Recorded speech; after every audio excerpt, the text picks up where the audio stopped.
जय हिंद दोस्तों, स्वागत है आप लोगों को मेरे चैनल में। आशा करता हूँ कि आप सब लोग अच्छे होंगे। तो दोस्तों, आज हम बिहार दरोगा प्रैक्टिस सेट लेकर आए हैं और इससे पहले हम और भी प्रैक्टिस सेट करा चुके हैं। अगर आप लोग उससे नहीं देखे हैं, उससे नहीं जुड़े हैं तो जुड़िए। और इसका जो पीडीएफ है दोस्तों, बता देना चाहता हूँ, इसका जो पीडीएफ है वो मतलब कि अभी जो वीडियो बन रहा है उससे 3-4 घंटा पहले हम अपना टेलीग्राम पर डाल देते हैं। और टेलीग्राम का लिंक जो है डिस्क्रिप्शन में दिया हुआ है, अगर नहीं जुड़े हैं तो जुड़िए। और उसकी इसलिए डाल देते हैं कि आप वहां से पहले उसको बना लीजिए, उसके बाद आप मिलाइए, तब ज्यादा अच्छा रहता है। ठीक है। और कोई समझ में नहीं आए तो आप हमको पर्सनल मैसेज कर सकते हैं, या कोई क्वेश्चन में अगर डाउट हो तो। ठीक है। और डेली हम शाम को 5:30 बजे 2 महीना से 3 महीना के बीच के टारगेट बनाकर बिहार दरोगा और बिहार पुलिस का प्रॉपर तैयारी करवा रहे हैं और कर भी रहे हैं। और प्लस में बहुत शानदार तरीके से। तो एक बार जुड़िए, 5:30 बजे शाम को डेली जुड़ते हैं। ठीक है। तो और उसका भी पीडीएफ जो है, सिलेबस जो है, क्या पढ़ना है क्या नहीं पढ़ना है, वो सब बताया जाता है टेलीग्राम पर। वहां पर सिलेबस मिलता है और उसी सिलेबस को एक दिन पहले देकर एक दिन बाद यानी कि 24 घंटे के बाद उसको पूछा जाता है। ठीक है। डेली शाम को 5:30 बजे। ठीक है। चलिए, तो अब बिना समय को बर्बाद किए अपने प्रश्न की ओर बढ़ते हैं। और जितने भी लोग आप लोग बनाए हैं उसको मिलाइए शानदार पूर्वक। ठीक है। चलिए, अगर कोई डाउट होता है तो आप पर्सनल हमें मैसेज भी कर सकते हैं। पहला प्रश्न है कि निम्नलिखित में से कौन सा बुद्ध द्वारा दिए गए अष्ट पक्षीय पट में शामिल नहीं है। देखिए, नहीं की बात की गया तो इसका राइट आंसर बात किया जाए तो सम्यक लक्ष्य हो जाएगा। ठीक है। तो ऑप्शन इसका क्या हो जाएगा? बी। अगला क्या है कि भरनेर और कैमूर पहाड़ी निम्नलिखित पर्वत श्रृंखलाओं में से किसका विस्तार है? तो देखिए, ये जो हो जाएगा वो हो जाएगा, ये हो जाएगा विंध्य पर्वत का। तो ऑप्शन इसका ए इसका राइट आंसर है। अगला देखिए क्या है कि मुख्य चुनाव आयुक्त की नियुक्ति कौन करता है? तो मुख्य चुनाव आयुक्त की नियुक्ति राष्ट्रपति करता है, जो कि ऑप्शन किसमें है? ऑप्शन 3 में यानी कि सी में है। चलिए, अगला देखते हैं नेक्स्ट क्या है। और दोस्तों, ये जो है, ये किरण पब्लिकेशन का, ये भी बता देते हैं किरण पब्लिकेशन का। इससे हम डेली मिक्स करके देते हैं, कभी किरण का देंगे, कभी एडुटेरिया का देंगे, कभी प्लेटफॉर्म का देंगे, कभी स्पार्क का देंगे। मतलब अलग अलग प्रकार के हम प्रैक्टिस सेट लाते रहते हैं। ये नहीं कि डेली एक ही पब्लिकेशन चलेगा, नहीं, डेली अलग चलेगा। आज उसका तो कल उसका भी चलेगा। चलिए, 4 नंबर क्या है कि ज्वालामुखी रिंग ऑफ फायर या घेरे किस महासागर से संबंधित है? तो इसका राइट आंसर देखा जाए तो इसका राइट आंसर हो जाएगा प्रशांत महासागर, ऑप्शन ए। चलिए, अगला क्या है, एलिसा जांच किस रोग में होता है? तो एलिसा जांच हो जाएगा एड्स में हो जाएगा। अगला देखते हैं नेक्स्ट क्या है, क्या अंगोरा ऊन किस पशु से प्राप्त होता है? बहुत इंपॉर्टेंट प्रश्न है, ये प्रश्न आया हुआ है तो याद रखिएगा, इससे ये हो जाएगा खरगोश से संबंधित है। चलिए, अगला देखते हैं 7 नंबर क्या है कि निम्नलिखित में से कौन विटामिन ए का सर्वोत्तम स्रोत है? तो कौन हो जाएगा? ये हो जाएगा गाजर। ठीक है। और जितने भी लोग बनाए हैं वो अपना आंसर, अपना जो कितना को आपका सही हुआ कितना गलत हुआ कमेंट में जरूर बताइएगा। ठीक है। चलिए, अगला क्या है कि भारत में जंगली गधे यानी कि घोड़ा खुर निम्न में से कहाँ पाया जाता है? मतलब जंगली गधे कहाँ पाए जाते हैं बताइए। तो ये हो जाएगा कच्छ के रण में। ठीक है। अगला देखते हैं क्या है। नेक्स्ट है कि सिंधु सभ्यता निम्नलिखित में से किस काल में पड़ रहा है? तो सिंधु सभ्यता की बात किया जाए तो ये हो जाएगा प्राग ऐतिहासिक काल। तो ऑप्शन बी इसका राइट आंसर है। चलिए, अगला देखते हैं कि एक लोहे की गेंद, एक लोहे की गेंद है, किसका गेंद है? लोहा की है, पारद या मरकरी से भरी बाल्टी में गिराई जाती है। और किस क्या से भरा हुआ बाल्टी है? मरकरी से भरा हुआ बाल्टी है। तो क्या होगी? तो जो गेंद है दोस्तों वो सतह पर तैरती रहेगी। तो इसी प्रकार ऑप्शन 20 का राइट आंसर हो जाएगा। और यही उल्टा होता है, अगर मान लीजिए कि गेंद मरकरी का बना होता और बाल्टी किसका होता? लोहा का रहता, तो उसको छेद कर पार कर जाती पूरी तरह से नीचे। ठीक है। बाल्टी को ही पूरा छेद कर। चलिए, 11 नंबर प्रश्न क्या है? 11 नंबर इंपॉर्टेंट है। 11 नंबर प्रश्न है कि एल्गोरिदम या सिफर का उपयोग करके डेटा को पहले एक अपठनीय स्थिति में बदल दिया जाता है। ठीक है। डेटा को फिर से मूल रूप में परिवर्तन करने के लिए मतलब कि क्या कहा जाता है, उसको क्या कहेंगे? ठीक है। तो देखा जाए इसको हम कहते हैं वी कोडन, वी कोडन कहते हैं। ठीक है। चलिए, अगला देखते हैं नेक्स्ट क्या है। नेक्स्ट है कि 3 तत्व बताना है किसका उपयोग करके रासायनिक उर्वरक में सर्वाधिक होता है। मतलब कि किसका किसका किसका एनपीके, सबको सब लोग पढ़े होंगे एनपीके। एनपीके में कौन कौन आ गया बताइए? नाइट्रोजन आ गया, फास्फोरस आ गया, पोटेशियम आ गया। ठीक है। तो इस प्रकार से ऑप्शन 20 का राइट आंसर हो जाएगा। चलिए, 13 नंबर प्रश्न है कि दिल के धड़कन को सामान्य दर पर बनाए रखने के लिए निम्नलिखित में से किसका प्रयोग किया जाता है? तो इसका राइट आंसर हो जाएगा पेस मेकर का प्रयोग किया जाता है। तो ऑप्शन बी इसका राइट आंसर है। और दोस्तों जितने भी लोग हैं चैनल को जरूर से जरूर सब्सक्राइब कर दीजिएगा। चलिए अगला देखते हैं कि निम्नलिखित में से कौन सा ब्लड ग्रुप सर्वव्यापक ब्लड ग्रुप है। ग्राही ग्राही बोल रहा है, सर्वव्यापक ग्राहिता, यानी हो जाएगा ग्राहिता में कौन हो जाएगा ए बी, और ये भी कौन पॉजिटिव, ये भी याद रखिएगा। तो इसका राइट आंसर कौन हो जाएगा देखिए, तो इसका राइट आंसर हो जाएगा आपका 3। चलिए अगला देखते हैं क्या 15 नंबर इंपॉर्टेंट है कि वायुमंडल में ट्रोपोस्फीयर के ऊपर कौन सा है? ट्रोपो के ऊपर कौन हो जाएगा? स्ट्रेटो हो जाएगा। ठीक है, तो ऑप्शन ए इसका राइट आंसर हो जाएगा। अगला देखते हैं कैल्शियम की आवश्यकता किस निम्न में से किस निमित्त है, मतलब कैल्शियम क्यों हम लोग उपयोग करते हैं, ये सिंपल बताइए। ठीक है, तो देखिए मांसपेशियों में कार्य करने के लिए भी करते हैं, खून के जमाव में भी करते हैं, और हड्डी के विकास में भी करते हैं। ठीक है, ये नहीं कि सिर्फ हड्डी के विकास में कैल्शियम, ये सब में भी कैल्शियम यूज होता है। तो ऑप्शन इसका 4 हो जाएगा सभी। अगला देखिए कि जल में घुलनशील विटामिन बताना है। किसमें बताना है? जल में जो घुलनशील विटामिन है कौन कौन है। तो जल में घुलनशील विटामिन कौन है? बी और सी। तो बी और सी देखिए कहाँ है, ऑप्शन 4 में है सी, याद रखिएगा ऑप्शन डी इसका राइट आंसर है। अगला क्या है कि बिहार पंचायती राज अधिनियम कब बना? ये भी अधिनियम सब पता कर लीजिए कि 2006 में ये बना था। ठीक है, यही पूछेगा बिहार पंचायती राज अधिनियम कब बना, तो पहले बताना पड़ेगा कि 2006 में ये बना। में 2 ग्राम की बैठक के बीच अधिकतम कितनी अवधि निर्धारित है? तो ये हो जाएगा अधिकतम 3। कितनी हो जाएगा? अधिकतम 3। चलिए अगला देखते हैं कि एक्स और वाई, मतलब बताना है कृष्णा कहाँ से निकलती है, गोदावरी कहाँ से निकलती है, ब्रह्मपुत्र और नर्मदा। तो नर्मदा कहाँ से निकलती है? अमर कंटक से। ठीक है, नर्मदा कहाँ से? तो यानी कि 4 के कौन हो गया? ए। तो मिलाइए 4 को ए। देखिए इस प्रकार से पहले आप लोग ऐसे एक करके मिलाइएगा तो आसान आपके लिए होगा, ज्यादा बीच में विद्वान बनेगा तो गलत हो जाएगा। ठीक है, हम बता देते हैं लेकिन समझिए बात को। अगला क्या है कि देखिए ब्रह्मपुत्र को पता है, ब्रह्मपुत्र कहाँ से? सांगपुर से निकलती है। ठीक है, सबको पता हो गया। और गोदावरी नासिक से निकलती है। ठीक है, और कृष्णा कहाँ? महाबलेश्वर से निकलती है। ठीक है, तो इस प्रकार से ऑप्शन इसका ए इसका राइट आंसर हो जाएगा। चलिए 20 नंबर प्रश्न है कि दूध का खट्टापन निम्नलिखित में से होता है। तो किसके कारण से होता है दूध का खट्टापन? बताइए। तो ये हो जाएगा लैक्टिक एसिड के कारण। ठीक है, तो ऑप्शन बी था। 21 नंबर प्रश्न है कि डेसिबल का प्रयोग निम्नलिखित में से किसको मापने के लिए कहते हैं? तो डेसिबल के लिए ध्वनि की तीव्रता को मापने के लिए करते हैं, सबको पता हो जाएगा। ठीक है, चलिए अगला देखिए, अगला इंपॉर्टेंट क्या प्रश्न है। और दोस्तों चैनल को जल्द से जल्द सब्सक्राइब कर दीजिए। ठीक है, और जाकर अभी तक टेलीग्राम से नहीं जुड़े हैं तो जुड़िए, प्रॉपर पीडीएफ मिलेगा उसका। ठीक है, तो हम बाकियों से थोड़ा सा अलग करते हैं इसलिए बोल रहे हैं। चलिए इसमें क्या है, इसमें चलिए 22 नंबर प्रश्न देखते हैं कि ग्राम पंचायत के चुने हुए सदस्य उप मुखिया का चुनाव करते हैं। बिल्कुल, उप मुखिया जो है उप मुखिया का चुनाव करते हैं। ठीक है, और कौन चुनते हैं? जो चुने हुए सदस्य वही उसी लोग में से चुनते हैं। तो बताना है कि उप मुखिया के निर्वाचन के संदर्भ में निम्नलिखित में से कौन सा वक्तव्य यानी कि स्टेटमेंट जो है सही नहीं है। तो उप मुखिया के चुनाव में कौन सा स्टेटमेंट सही नहीं है, पहले याद रखिए कौन सही नहीं है ये बताइए।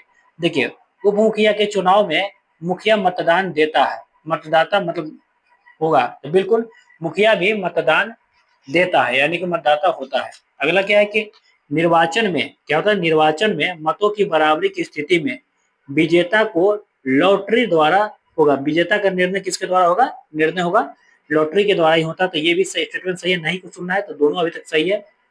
अगला क्या है 3 नंबर कि राज्य निर्वाचन आयोग के पर्यवेक्षण एवं नियंत्रण में ग्राम पंचायत अपनी पहली बैठक में उप मुखिया का चुनाव करता है। ठीक है, पहली बैठक में ही करता है, तो ये भी सही है। अगला क्या है कि उप मुखिया के निर्वाचन में मुखिया मतदाता नहीं होगा। बिल्कुल ये गलत है, अभी बोले थे मुखिया मतदान देता है यानी कि मतदाता होता है। तो ऑप्शन इसका कौन हो जाएगा? आंसर 4 उसका सही था। नेक्स्ट देखते हैं क्या है कि मुखिया स्व हस्ताक्षरित आवेदन देकर, ठीक है, अपने पद से परित्याग कर सकता है। बिल्कुल कर हो सकता है। बिहार पंचायती राज अधिनियम फिर से याद रखिएगा 2006 के अंतर्गत हम उसे अपना आवेदन किसे प्रेषित, मतलब को अपना आवेदन जो है त्याग पत्र किसको देगा? सिंपल ये बताइए। ठीक है, किसको अपना त्याग पत्र देता है? तो इसका राइट आंसर देखिए कौन हो जाएगा? जिला पंचायत राज पदाधिकारी को देता है, जिला पंचायत राज पदाधिकारी को देता है, यानी कि ऑप्शन इसका 4 इसका राइट आंसर था। अगला देखते हैं क्या है कि 24 का अपील की सुनवाई में ग्राम कचहरी में न्यूनतम पंचों की गणपूर्ति नियमता क्या होनी चाहिए। मतलब जब पंच बैठेगा तो न्यूनतम पंच की संख्या गणपूर्ति में न्यूनतम पंच कितनी होगी, तो याद रखिएगा 7 होती है, ये न कि 5 होती है। आप लोग पक्का 5 इसको लगाएंगे। याद रखिएगा कितनी होती है, 7 होती है। चलिए अगला देखते हैं। नेक्स्ट क्या है, नेक्स्ट है कि ग्राम सभा एक या एक से अधिक संख्या में निगरानी समिति का गठन कर सकती है। बिल्कुल, इस समिति का गठन किनसे किनसे किया जा सकता है, मतलब ये इसका गठन कौन करेंगे। तो इस देखिए निगरानी की बात कर रहा है और ग्राम पंचायत के लिए निगरानी की बात कर रहा है या ग्राम सभा के लिए, तो इसे समझने वाली बात है कि इससे रिलेटेड कोई इसका गठन नहीं करेगा, यानी कि जो ग्राम सभा के सदस्य नहीं है वही व्यक्ति तो करेगा। ठीक है, या ग्राम पंचायत के जो सदस्य नहीं है, तो वही बात है। देखिए यहाँ पर क्या लिखा है, ऐसे व्यक्ति जो ग्राम पंचायत के सदस्य न हो, यानी कि इसका आंसर कौन हो जाएगा, 4। ठीक है, देखिए हम थोड़ा स्पीड कर रहे हैं, कारण ये है कि वीडियो ज्यादा लंबा ना हो और आपका प्रॉपर आंसर मिल जाए। अगर किसी में डाउट है तो आप टेलीग्राम पर हमें मैसेज कर सकते हैं। ठीक है, चलिए अगला इंपॉर्टेंट क्या है। और अगर अगर आप लोग बिना बनाए हुए देख रहे हैं तो आप गलत कर रहे हैं, आप चाहिए प्रॉपर बनाइए, क्योंकि स्टूडेंट का ये लक्षण है कि सिंपल बना के देने तो हो गया कि टाइम पास, लेकिन आप पहले अगर बना कर यहाँ पर आते हैं तो ज्यादा अच्छा आपके लिए। अगला कि भारतीय संविधान का अनुच्छेद कौन है, 51 के ए। याद रखिएगा 51 के में कौन है, मूल कर्तव्य है। मूल कर्तव्य की बात किया गया है, और मूल कर्तव्य कहाँ से लिया गया है, रूस से लिया गया। और किस संविधान संशोधन के द्वारा इसको जोड़ा गया है, 42वां संविधान संशोधन के द्वारा इसे जोड़ा गया है। तो ऑप्शन बी इसका राइट आंसर था, और सरदार स्वर्ण सिंह समिति की सिफारिश पर, तो ऑप्शन बी याद रखिएगा। चलिए अगला देखते हैं कि 74वें संविधान संशोधन के संबंध में निम्नलिखित में से किस संस्था से है। देखिए 74वां संविधान संशोधन जो नगर पालिका से हो जाएगा। ठीक है, किससे हो जाएगा, नगर पालिका से। तो इस प्रकार आंसर हमारा हो जाएगा बी, यानी कि 2। चलिए अगला देखते हैं क्या है। अच्छा, ग्राम पंचायत से कि कौन सा संविधान संशोधन है, याद रखिएगा 73वां। चलिए अगला देखते हैं क्या कि आंध्र प्रदेश से अलग कर एक नए राज्य तेलंगाना का गठन हुआ। तेलंगाना का गठन 2 जून 2014 को हुआ था, यह भी डेट याद इंपॉर्टेंट है, का गठन हुआ। इससे भारतीय संविधान के किस सूची में परिवर्तन होता है, तो अनुसूची को किस में परिवर्तन होगा, 1 में होगा। तो ऑप्शन इसका ए हो जाएगा। चलिए अगला देखते हैं क्या है। अगला इंपॉर्टेंट ये है 29 नंबर कि भारतीय संविधान में कौन सा प्रावधान दल बदल निरोध से समय, दल बदल हो जाएगा 10वां संविधान संशोधन, सॉरी 10वां अनुसूची में है। और संविधान संशोधन की बात किया तो 52वां संविधान संशोधन 1985 के द्वारा इसको जोड़ा गया था हमारे संविधान के अनुसूची में। ठीक है, तो इसका राइट आंसर बी था, 10वीं अनुसूची। चलिए 30वां नंबर प्रश्न देखते हैं। 30वां क्या है कि भारतीय संविधान की धारा, मतलब कि 198 राज्य का धन विधेयक की चर्चा है। ठीक है, धन विधेयक पारित करने की विधि का प्रावधान ही थे। बिल्कुल, विधान परिषद धन विधेयक को रोक लेता है तथा इसे वापस करने से मना कर देता है। तो कितने दिन के बाद इस विधेयक को दोनों सदन में पारित माना जाएगा। अगर ऐसा करता है कि राज्यसभा राज्य ये विधान परिषद उसको रोक लेता है और उसको मतलब कि तो उसको 14 दिन के बाद स्वतः वो पारित हो जाता है, यही मतलब है। इसका राइट आंसर हो जाएगा ऑप्शन बी। और दोस्तों हमारे टेस्ट के साथ जुड़िएगा, तो ये सारा जो है ना आपका क्लियर हो जाएगा। याद रखिएगा 1.5 घंटा करीब में टेस्ट चलता है, उसी में आपका क्लियर होगा। ठीक ना, अगर कोई भी प्रश्न का डाउट हो तो मतलब कि ऐसा टेस्ट नहीं चलाया जाता है, और ये और फिर उसके बाद क्विज चलता है दोनों। ठीक है, तो दो के साथ जुड़िए, वो टेस्ट और क्विज के साथ भी जाकर जुड़िए। ठीक है, देखिए कैसे आप रफ्तार पाते हैं अगर आपका कम नंबर आ रहा है तो। अगला क्या है कि निम्नलिखित में से किस राज्य में विधानमंडल का ऊपरी सदन यानी कि विधान परिषद की बात किया गया, विधान परिषद की बात किया गया है। ठीक है, नहीं है, तो किसमें नहीं है, वो हो जाएगा आपका पश्चिम बंगाल में। किसमें नहीं है, पश्चिम बंगाल में। बाकी ऐसे विधान परिषद कितने राज्य में हो जाएगा, 6 राज्य में। ये 3 होते यहाँ पर दिख रहा है, अब बाकी 3 है उसका आंसर आप लोग कमेंट में दीजिए, यानी कि 6 राज्य का आंसर आप लोग कमेंट में दीजिए इसका। ठीक है, चलिए अगला देखते हैं 32 नंबर है कि बिहार में लोकसभा की कितनी की सीट है, 40 सीट है। देखिए राज्यसभा कितनी सीट है, 16। देखिए बिहार हो या अन्य भारत कोई भी राज्य हो, लोकसभा और राज्यसभा की सीटों की संख्या हम बहुत आसानी से याद करवा दिए थे, ठीक है, क्विज में ही। तो इसलिए बोल रहे हैं क्विज से जुड़िए। चलिए अगला क्या है कि 33 नंबर प्रश्न है कि 2011 के जनगणना में 2011 के जनगणना में बिहार की अनुमानित आबादी कितनी थी? अनुमानित आबादी पूछ रहा है, ठीक है, तो इसका राइट आंसर कितना हो जाएगा? लगभग 10 करोड़। चलिए 34 नंबर प्रश्न क्या है कि सामान्यतः विधानमंडल के ऊपरी सदन, यानी अभी बोले विधान परिषद की बात किया जा रहा है, कि सदस्य जो होता है कुल संख्या निचले सदन के, मतलब कि निचले सदन की कुल संख्या कितनी होनी चाहिए? तो 1/3 से अधिक नहीं होगी, अधिक नहीं होगी, याद रखिएगा, और 40 से कम नहीं, 40 से कम नहीं, दोनों हो जाता है। तो देखिए कहां पर लिखा हुआ है, 1/3 से होनी चाहिए, तो ऑप्शन इसका बी ही हो जाएगा। चलिए अगला देखते हैं, अगला क्या इंपॉर्टेंट प्रश्न है, और दोस्तों सब्सक्राइब जरूर कर दीजिए चैनल को। चलिए अगला है कि भारतीय सूचना प्रौद्योगिकी एवं प्रबंधन संस्थान Kerala, Indian institute of information technology and management द्वारा विकसित मोबाइल ऐप का नाम क्या है? सिंपल बताना है, तो इसका राइट आंसर हो जाएगा ऑप्शन बी। इसका राइट आंसर नहीं, ऑप्शन सी हो जाएगा, सॉरी दोस्तों, इसका ऑप्शन हो जाएगा सी, क्षेमम ऐप, ठीक है, क्षेमम ऐप। चलिए अगला इंपॉर्टेंट प्रश्न क्या है कि ब्लड ग्रुप को आमतौर पर किस नाम से जाना जाता है, भाई ये बताना है, ठीक है, तो ल्यूकेमिया, ठीक है, किस नाम से जाना जाता है? ल्यूकेमिया, ठीक है, डब्ल्यूबीसी को ल्यूकोसाइट भी कहते हैं, याद रखिएगा, ठीक है। चलिए 37 नंबर प्रश्न क्या है तो उस देश को इंगित करे जहां ब्रह्मपुत्र नदी नहीं गुजरती है, मतलब ब्रह्मपुत्र नदी कहां से नहीं गुजरती है? तो ब्रह्मपुत्र नदी चीन से स्टार्ट होकर, ठीक है, भारत आती है, यानी कि तिब्बत होते हुए, और फिर बांग्लादेश में जाकर उसकी समाप्ति होती है, यानी कि इसमें कौन नहीं आया? म्यांमार, यानी कि इसका राइट आंसर हो जाएगा ऑप्शन ए, ठीक है। चलिए 38 नंबर प्रश्न क्या है कि निम्नलिखित में से कौन सा कार्य भारत के नियंत्रण यानी कि सीएजी परीक्षक का सुनिश्चित नहीं करता है? तो कौन सा कार्य को नहीं सुनिश्चित करता है, ये बताना है। नहीं करता है, ना वाला चुनना है, तो सुनिश्चित करना कि सरकारी राजकोषीय घाटा बजटीय घाटा के अनुसार रहे, ये तो बिल्कुल करता है। अगला क्या है कि राज्य सरकार के सभी प्राप्तियों और व्यय का लेखा परीक्षण, ये भी सीएजी करता है, ठीक है। अगला क्या है कि सरकारी स्वामित्व वाले निगमों के लिए बाहरी लेखा परीक्षक के रूप में कार्य करना है, ठीक है, तो बाहरी लेखा परीक्षक के रूप में ही कार्य करता है, यानी तीनों सही है। तो यानी कि इसका ऊपर से तीनों सही है, तो ऑप्शन तो कौन हो जाएगा?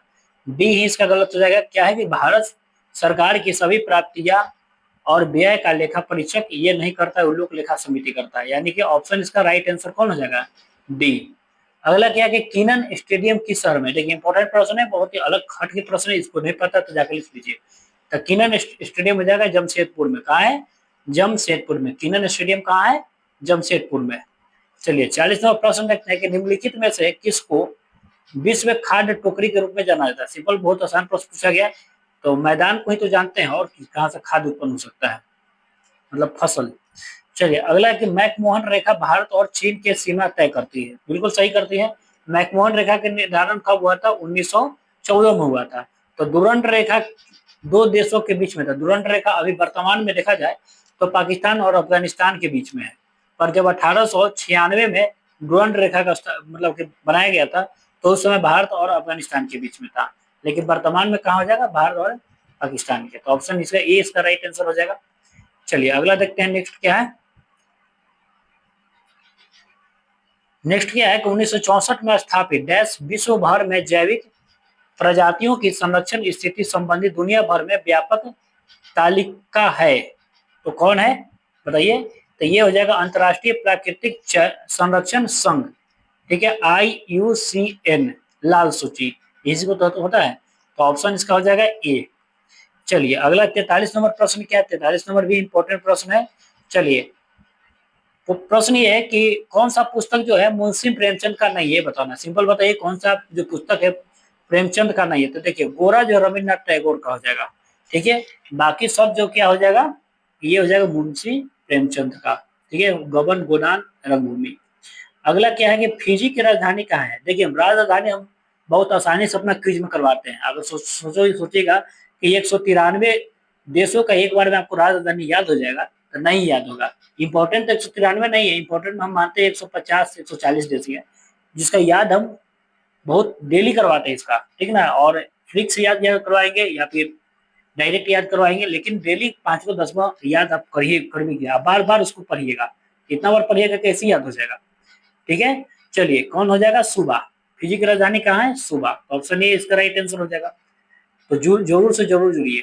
अगला है कि दूसरी ईसा पूर्व दूसरी सदी में शूद्रक की कौन सी है? मृच्छकटियम नामक प्रसिद्ध नाटक की रचना, जो कि संस्कृत भाषा में है। और मृच्छकटियम का अर्थ क्या है? मृच्छकटियम का अर्थ है कि मिट्टियों की छोटी गाड़ी, मिट्टी की छोटी गाड़ी, यानी कि ऑप्शन इसका हो जाएगा बी। चलिए, 46 नंबर प्रश्न क्या है कि निम्नलिखित में से कौन सा युग में सही नहीं है? कौन सा युग में सही नहीं है? अगला हो जाएगा मिस्र काहिरा, केन्या नैरोबी, सूडान का हो जाएगा खार्टूम, ठीक है। लेकिन दक्षिण अफ्रीका का जोहान्सबर्ग लिखा हुआ है। तो बताइए आप लोग अभी कमेंट में जाकर कि दक्षिण अफ्रीका का कहां पर है। हम इसको बहुत अच्छे से याद करवाए हैं, ठीक है। तो यही इसका राइट आंसर है और बहुत ही आसान प्रश्न है, ठीक है। चलिए, अगला कि द गाइड उपन्यास के लेखक कौन है? दी गाइड उपन्यास के लेखक हो जाए आर के नारायण। कौन हो जाएंगे? आर के नारायण, ठीक है। चलिए, अगला क्या कि रिकेट्स विटामिन की कमी से, रिकेट्स सबसे पहले याद है कि विटामिन डी की कमी से होता है रिकेट्स, ठीक है। विटामिन से कमी से होने वाली एक गंभीर बीमारी, याद रखिएगा, ठीक है। मानव शरीर में कौन सा हिस्सा प्रभावित, मतलब रिकेट्स से हमारे शरीर में कौन सा हिस्सा प्रभावित होती है? इसका हो जाएगा हड्डी, ठीक है, हड्डी। अगला क्या है कि निम्नलिखित में से किस फसल की खेती भारत में सर्वाधिक क्षेत्र में होती है? सबको पता है, बहुत आसान प्रश्न है, धान। चलिए, 50 नंबर प्रश्न है कि जब सार्वजनिक क्षेत्र उपक्रम पीएसयू नियोजित पूंजी पर नकारात्मक प्रतिफल दर दिखाते हैं, तो सरकार पीयूसी में अपनी हिस्सेदारी यानी कि पूर्ण या आंशिक जो होती है उसको बेच देती है। तो इससे के रूप में जाना, मतलब इसको किस रूप में जाना जाता है? सिंपल ये बताइए, ठीक है। तो इसको किस रूप में जाना जाता है आप लोग बताइए? तो इसको है बी निवेश। क्या कहते हैं? बी निवेश। तो ऑप्शन इसका राइट आंसर क्या हो जाएगा? बी निवेश। अगला इंपॉर्टेंट प्रश्न, ये कल ही का प्रश्न है, कल मतलब क्विज में ये प्रश्न बहुत हुआ था। अगला क्या है कि गंगा ब्रह्मपुत्र डेल्टा के वन निम्नलिखित में से किस नाम से जाना जाता है? तो गंगा और ब्रह्मपुत्र के नाम से जाना जाता है सुंदरवन का डेल्टा, ठीक है, सुंदरवन। चलिए, ऑप्शन बी इसका राइट था। अगला क्या है कि कालिदास सम्मान पुरस्कार का प्रारंभ किया गया है? बताइए, कालिदास सम्मान पुरस्कार मतलब कौन सा राज्य देता है, ये बताना है, ठीक है। तो ये देता है मध्य प्रदेश सरकार द्वारा। किस सरकार के द्वारा? मध्य प्रदेश की सरकार के द्वारा। 53 नंबर प्रश्न है कि उस स्थिति का नाम बताए जिसमें सभी नोड्स एक एक अंतर पृष्ठ की सहायता से एक केबल से जुड़ा है, तो इसको क्या कहेंगे ये बताना है। तो इसको बस संस्थिति कहते हैं। तो ऑप्शन डी था, यह अलग प्रश्न है, ठीक है, ये तुक्का वाला प्रश्न, ये शायद किसी से भी नहीं बनेगा। चलिए, अगला है कि बर्मा जो है ब्रिटिश भारत से कब अलग हुआ? कि कौन बर्मा यानी कि म्यांमार कब अलग हुआ? तो 1935 में अलग हुआ था। तो ऑप्शन इसका राइट आंसर हो जाएगा सी, ठीक है। और दोस्तों, कैसा लग रहा है जरूर बताइए कमेंट में, ठीक है। चलिए, अगला देखते हैं 55 नंबर प्रश्न। 55 नंबर प्रश्न क्या है कि माल गुडी डेज की रचना किसने किया था? बहुत आसान प्रश्न है, माल गुडी डेज की रचना किसने किया था बताइए? तो मालगुडी डेज की रचना आर के नारायण ने ही किए थे। तो इसका राइट आंसर ऑप्शन बी हो जाएगा। चलिए, अगला देखिए, भारत में अनुमानित रक्षा खर्च कितनी है? ठीक है, तो अनुमानित रक्षा खर्च एक बार आप लोग इसको जाकर मैच कर लीजिएगा, 2.5%, लगभग कितनी है? 2.5%, ठीक है, लेकिन इसको मिला लीजिएगा आप लोग अपनी तरफ से। चलिए, 57 नंबर प्रश्न है कि किस वर्ष सिक्किम को भारतीय संघ का 22वां राज्य जब 75वां संविधान संशोधन के तहत 1975 में, ठीक है। चलिए, अगला देखते हैं नेक्स्ट क्या है।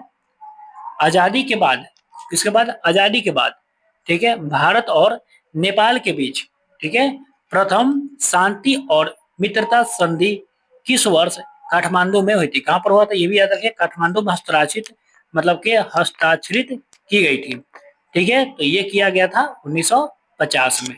कब किया गया था? 1950 में। चलिए, अगला देखते हैं 59 नंबर प्रश्न कि पटना उच्च न्यायालय की स्थापना की गई थी। बताइए, पटना उच्च न्यायालय की स्थापना कब की गई थी? बहुत आसान प्रश्न है, 1916 में। और पटना विश्वविद्यालय पूछेगा तो 1917 में। नेक्स्ट क्या है, 7 नंबर प्रश्न है कि servant of India society, servant of India society की स्थापना किसने की थी? इसका राइट आंसर हो जाएगा गोपाल कृष्ण गोखले। किसने किया था? गोपाल कृष्ण गोखले ने सर्वेंट ऑफ इंडिया सोसाइटी की स्थापना की थी।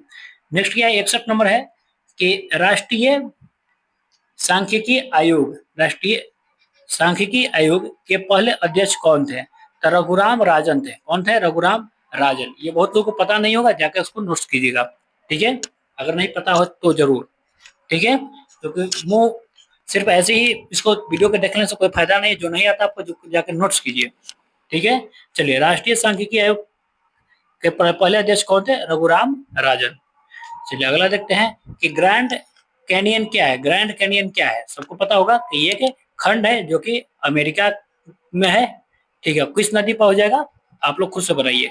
63 नंबर प्रश्न रीजनिंग का है, अगर नहीं बनता तो आप लोग हमको पर्सनल मैसेज कीजिए, 63 का हम आंसर बताएंगे, ठीक है। आंसर क्या मतलब कैसे बना उसको बताएंगे। चलिए अगला 64 नंबर प्रश्न है कि माउंट एटना क्या है? माउंट एटना, ठीक है, तो माउंट एटना एक ज्वालामुखी है। माउंट एटना एटना क्या है? एक ज्वालामुखी है। चलिए अगला देखते हैं कि आम्र वर्षा है। आम्र वर्षा क्या है? तो आम्र वर्षा बिहार और बंगाल में किस माह में होती है? मार्च अप्रैल में होने वाली एक वर्षा है, ठीक है। तो 65 का ऑप्शन सी था। चलिए 66 नंबर प्रश्न क्या है? इसको रीजनिंग का है, आप लोग खुद से बनाइए, खुद से बनाइए, अगर नहीं बनता है तब हमारे पास आप पूछिए, ठीक है, अगर बन जाता है तो बहुत अच्छी है। चलिए अगला प्रश्न देखिए, इंपॉर्टेंट क्या है कि भारतीय राष्ट्रीय कांग्रेस की स्थापना किस वर्ष की गई थी? तो इसका राइट आंसर देखा जाए तो इसका राइट आंसर हो जाएगा 1885। एक मिनट, कब हुआ था? 1885, ठीक है, कब हुई थी? 1885, ठीक है। और इसका स्थापना किसने किया था? एओ ह्यूम के द्वारा। चलिए अगला देखते हैं, 68 नंबर प्रश्न है कि भारतीय राष्ट्रीय आंदोलन गर्मपंथी के गर्मपंथियों के प्रभावधीन आया, मतलब कब से प्रभावधीन आया था, ठीक है। तो इसका राइट आंसर देखा जाए तो इसका राइट आंसर हो जाएगा 1906 के बाद, ठीक है। अगला देखते हैं कि भारतीय राष्ट्रीय कांग्रेस के संस्थापक कौन था? तो ये एक असैनिक सेवक था। तो इसका राइट आंसर ऑप्शन ए हो जाएगा, अभी बताया था ईओ ह्यूम के द्वारा। चलिए अगला देखते हैं कि लंदन में, कहां पर? लंदन में जनरल डायर को किसने गोली मारी? तो 1940 में जाके मार दिए थे। कौन मारे थे? उधम सिंह ने मारे थे। अगला देखते हैं 71 नंबर प्रश्न। 71 नंबर प्रश्न है कि INA की स्थापना मतलब हुई कहां पर हुई थी? तो सिंगापुर में हुई थी, ठीक, कहां पर हुई थी? तो सिंगापुर में। चलिए 72 नंबर प्रश्न है, इंपॉर्टेंट प्रश्न, याद रखिएगा 72 नंबर इंपॉर्टेंट प्रश्न है, ठीक है। 72 नंबर है कि जब कोई कंपनी या व्यक्ति किसी ऐसे व्यवसाय में विदेशी निवेश करता है, ठीक है, जो उस देश में उसके वर्तमान व्यापार से संबंधित नहीं है, तो उसे क्या कहा जाएगा? उसे कहा जाएगा ऊर्ध्वस्तर वर्टिकल प्रत्यक्ष विदेशी निवेश। तो ऑप्शन ए इसका राइट आंसर हो जाएगा, ठीक है। और दोस्तों चैनल को जोर से जोर सब्सक्राइब कर दीजिए, आशा करता हूँ आप सब लोग कर भी दिए होंगे, ठीक है। चलिए 73 नंबर प्रश्न है कि 1857 के विद्रोह का बिहार में 15 जुलाई 1857 से लेकर 20 जनवरी 1858 तक का केंद्र कहाँ था? सबको पता है, आसान प्रश्न है, ये हो जाएगा जगदीशपुर में, ठीक है। अगला क्या कि जगदीशपुर के राजा कौन थे बताइए? तो वीर कुंवर सिंह थे। तो ऑप्शन इसका 4 हो जाएगा राइट आंसर, ठीक है। 75 नंबर प्रश्न है कि श्री जगपति नारायण लाल, ठीक है, की पत्नी का नाम क्या है? ठीक है, तो ये हो जाएगी श्रीमती राम प्यारी। ऑप्शन ए इसका राइट आंसर हो जाएगा। ये प्रश्न बार बार पूछ रहा है आजकल, याद रखिएगा ऑप्शन ए इसका राइट आंसर हो जाएगा। बहुत सारे एग्जाम में अभी पूछ दिया गया प्रश्न है। चलिए 76 नंबर प्रश्न है कि पुरुष जीन संगठन क्या है? पुरुष जीन संगठक क्या है? तो ये हो जाएगा XY। ऑप्शन बी इसका राइट आंसर हो जाएगा। 77 नंबर प्रश्न है कि प्रकाश संश्लेषण होता है, प्रकाश संश्लेषण कब होता है ये बताना है। तो प्रकाश संश्लेषण हमेशा दिन में होता है, ठीक है। रात का जिक्र आएगा, प्रकाश की जरूरत होगा तो प्रकाश दिन में ही मिलता है, और वो भी सूर्य का प्रकाश, ठीक है। चलिए अगला क्या देखते हैं कि नालंदा विश्वविद्यालय का विनाश किसके द्वारा किया था? नालंदा विश्वविद्यालय का विनाश किसने किया था? बख्तियार खिलजी ने किया था। और क्या था? वो एक मुस्लिम था। ये तो बहुत अलग टाइप के प्रश्न है, बहुत आसान है लेकिन। चलिए अगला देखते हैं कि महात्मा गांधी तथा उनके सहयोगी के 1942 में हुई धरपकड़ से बिहार में बहुत दंगे हुए थे। बिल्कुल, बिहार में बहुत दंगे हुए थे। इसमें रेल सेवा जो था पूर्णतः रूप से ठप हो गई, ठीक है। उसमें अधिकांश प्रभावित जिला कौन थे? तो मुंगेर। कौन प्रभावित थी? जिला मुंगेर, याद रखिएगा। सबसे ज्यादा प्रभावित जिला कौन थे? मुंगेर। अब बताना कि डैश के बिना, मतलब किसके बिना मौलिक अधिकार का कोई मूल्य नहीं है। तो ये हो जाएगा संवैधानिक उपचारों का अधिकार, आर्टिकल 32। ठीक है, याद रखिएगा, संवैधानिक उपचारों का अधिकार। कौन आर्टिकल है? 32। अगला देखते हैं कि बोगाई कोई का महत्व इसलिए है, मतलब बोगाई कोई का महत्व किसके लिए है? ठीक है, तो देखिए बोगाई कोई क्या है, तो एक अभिलेख प्राप्त हुआ था, ठीक है, वहां से। उसमें वैदिक देवी देवता का वर्णन मिलता है। ठीक है, तो ऑप्शन इसका कौन हो जाएगा? ए। 82 नंबर प्रश्न है, 82 नंबर, ध्यान दीजिए। ठीक है, आप लोग गड़बड़ कर सकते हैं कि आंतों के रोग के निदान में निम्नलिखित किरणों का उपयोग किया जाता है। मतलब आंत का रोग यानी कि पेट के लिए, ठीक है, किस रोग अगर हो गया तो किसका उपयोग करते हैं? एक्स किरण का उपयोग करते हैं, सबको पता होगा, लेकिन घबराइएगा मत, एक्स किरण का। चलिए अगला देखते हैं कि परमाणु के नाभिक में निम्नलिखित में से कौन सा कण होता है? यह आज का जो सिलेबस मिला है उसमें ये प्रश्न पूछा जाएगा। ठीक है, तो ऐसा कोई ऐसा दिन नहीं है जो अगर प्रैक्टिस सेट हो और उसमें उस दिन का क्विज का 2-4 प्रश्न 5 प्रश्न नहीं आए। ठीक है, याद रखिएगा। तो आप इसीलिए बोल रहे हैं कि क्विज के साथ सब लोग जुड़ जाइए। ठीक है, जाकर टेलीग्राम से सबसे पहले ज्वाइन टेलीग्राम से कर जाइए, चलिए चैनल को सब्सक्राइब करने के बाद। ठीक है, चलिए अगला क्या है कि प्रोटीन और न्यूट्रॉन, प्रोटॉन और न्यूट्रॉन हो जाएगा। ठीक है, प्रोटॉन और न्यूट्रॉन, और इसका डिटेल आज हम पूरा देने वाले हैं क्विज में। ठीक है, इसीलिए बोलते हैं कि जाके जुड़िए टेलीग्राम से। चलिए चलिए अगला क्या है कि 84 नंबर की संगम युग में उरयुर किस लिए? देखिए ये प्रश्न बहुत बार हुआ था, मतलब क्विज में। तो उरयुर किसके लिए? सूती वस्त्र के लिए था, सूती नहीं कपास के लिए, सॉरी क्या था? कपास के लिए, बहुत बार हुआ था ये प्रश्न। ठीक है, किसके लिए? कपास के लिए। तो कपास का केंद्र था वहां व्यापार का, तो इसका आंसर हो जाएगा ऑप्शन बी। चलिए अगला 85 नंबर देखते हैं कि भागवत संप्रदाय के विकास किसकी देन है? बताइए, भागवत संप्रदाय का विकास की बात किया जाएगा तो ये हो जाएगा गुप्त, गुप्त का।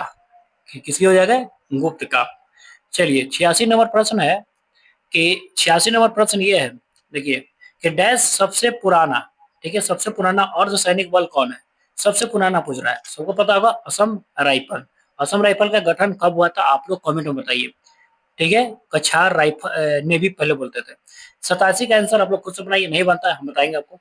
ठीक है, चलिए 4 नंबर इसका था। अगला है कि भूमि सुधार डैश विषय से संबंधित है, मतलब किस सूची में आता है? तो भूमि सुधार की बात किया जाए तो ये हो जाएगा राज्य सूची में हो जाएगी। कहाँ हो जाएगी? राज्य सूची में हो जाएगी। तो ऑप्शन सी इसका राइट आंसर हो जाएगा। 89 नंबर प्रश्न क्या है? 89 नंबर प्रश्न का आंसर हो जाएगा आपका 38। ठीक है, आप लोग खुद से बनाइए, नहीं बनता हमें पर्सनल मैसेज कर सकते हैं। अगला कि भारत में पहला पन बिजली शक्ति केंद्र प्रारंभ हुआ। बताइए, पन बिजली शक्ति केंद्र कहाँ हुआ इसका स्थापना?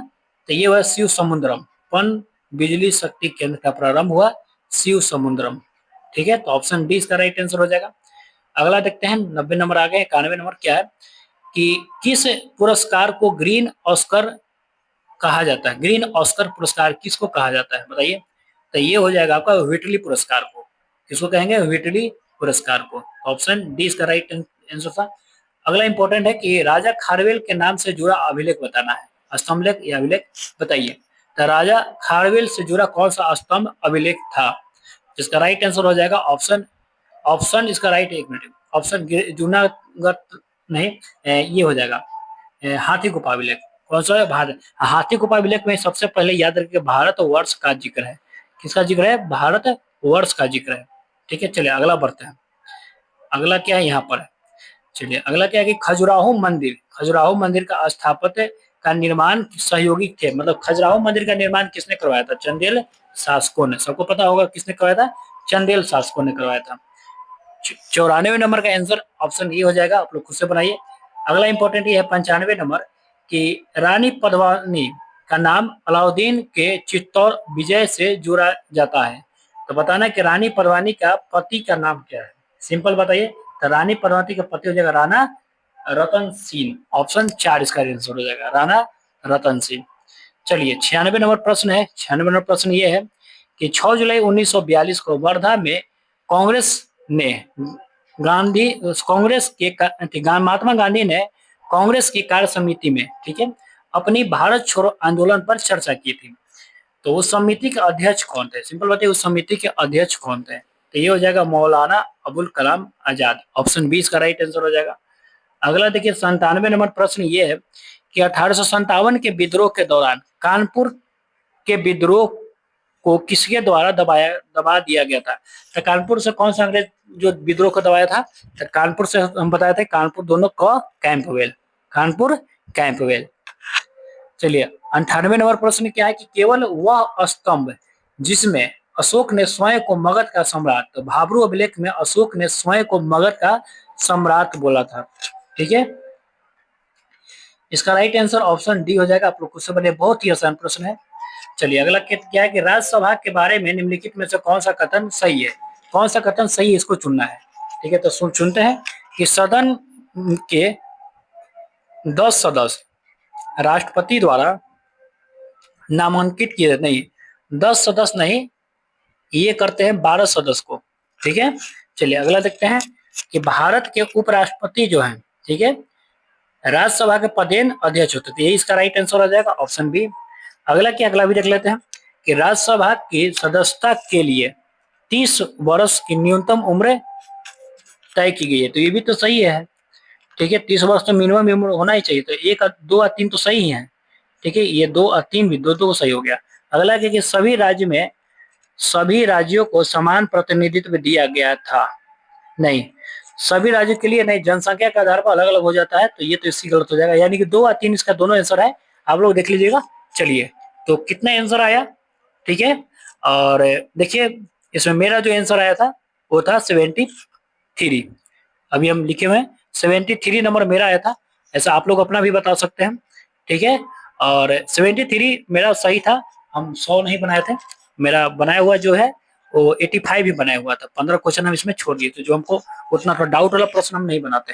ठीक है, तो चलिए मेरा मतलब 73 है। आप लोग अपना भी बताइए। और दोस्तों, अगर आप क्विज के साथ नहीं जुड़े हैं तो जाके जुड़िए। ठीक है, एकदम जुड़ना आवश्यक है। नहीं जुड़िएगा आपका ही घाटा है। एक बार जुड़ के देखिए, फायदा जरूर मिलेगा। ठीक है, और ये उम्मीद करता हूँ कि चैनल को सब लोग सब्सक्राइब कर दिए होंगे, और नहीं सब्सक्राइब किया तो सब्सक्राइब अभी कर भी रहे होंगे। ठीक है, और सब्सक्राइब करने के बाद एक बार टेलीग्राम पर जाकर जरूर देखिए। ठीक है, वहां पर प्रॉपर गाइड मिलता है और क्या पढ़ना है वो भी मिलता है। तो मिलते हैं अगले वीडियो में, तब तक के लिए जय हिंद, जय भारत, वंदे मातरम।